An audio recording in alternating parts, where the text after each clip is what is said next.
अब करते हैं फिफ्थ एग्जाम्पल। तो ये भी सेम है। हम लोग ने लास्ट अभी सीखा था कि रूट टू को इरेशनल प्रूव करने का, रूट थ्री को करना है, ठीक है। तरीका सेम है, ठीक है। तो इसको भी हम लोग प्रूव बाय कॉन्ट्राडिक्शन करेंगे। तो उसके लिए हम क्या करते थे, let's assume root three is rational, ठीक है। रूट थ्री को रैशनल एज्यूम करता है, ठीक है। तो इसका मतलब root three can be written as P by Q, ठीक है। Where P and Q are coprimes and Q is not equals to zero, ठीक है। अब क्या करते हैं, स्क्वायरिंग ऑन बोथ साइड। तो ये बनेगा three equals to p square by q square, ठीक है। स्क्वायर कर देते हैं दोनों तरफ, स्क्वायरिंग ऑन बोथ साइड।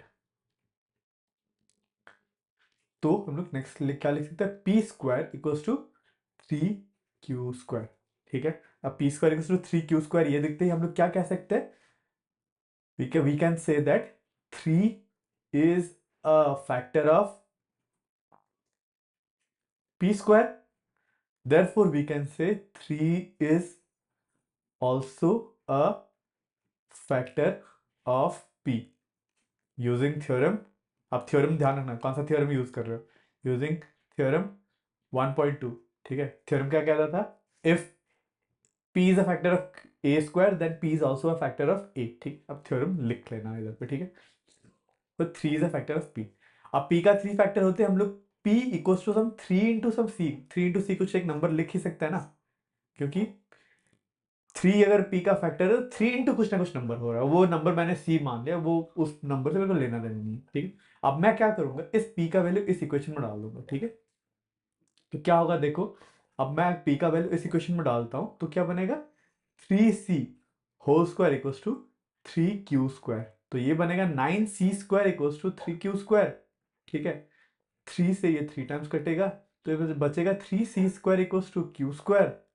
इसको उधर लिख लेता हूं, तो q square equals to three c square, ठीक है। अब यहां से फिर से मुझे ये दिख रहा है कि ये वाला स्टेटमेंट से three is a factor of Q square, ठीक है।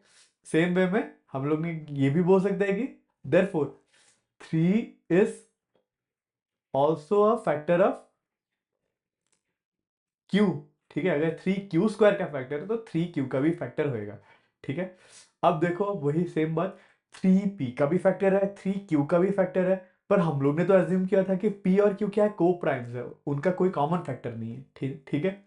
So contradiction, so there is a there is a contradiction, ठीक है। आप अपने हिसाब से बता के बोल के लिख लो, मतलब समझा दो, कॉन्ट्राडिक्शन, AICTION, ठीक है, ठीक है। And this contradiction arised because of our wrong assumption of wrong of our wrong assumption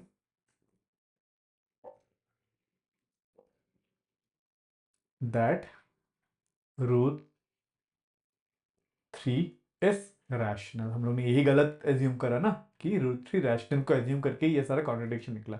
hence root three is irrational,